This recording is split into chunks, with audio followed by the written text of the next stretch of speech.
প্রচারের আলো থেকে কিছুটা হলেও উপেক্ষিত হুগলির বলাগড়ের সোমরা বাজারে শ্রী শ্রী সিদ্ধেশ্বরী মায়ের মন্দির। এই মন্দিরটি অতি প্রাচীন, জানা যায় 400 বছর আগের এই মূল বটগাছের তলায় এখানে পুজো হতো।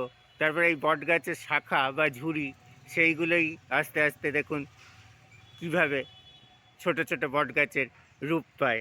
এই বটগাছের তলায় প্রায় 450 বছর ধরে শ্রী শ্রী সিদ্ধেশ্বরী মায়ের মন্দিরে পুজো হয়ে আসছে। কি কাছেই রয়েছে SH6 রোড, লিঙ্ক রোড এবং সোমরাবাজার স্টেশন এবং সুকরিয়া সবুজদ্বীপ পর্যটন কেন্দ্র। তবুও এই সিদ্ধেশ্বরী মায়ের মন্দির রয়েছে প্রচারের আলো থেকে কিছুটা উপেক্ষিত।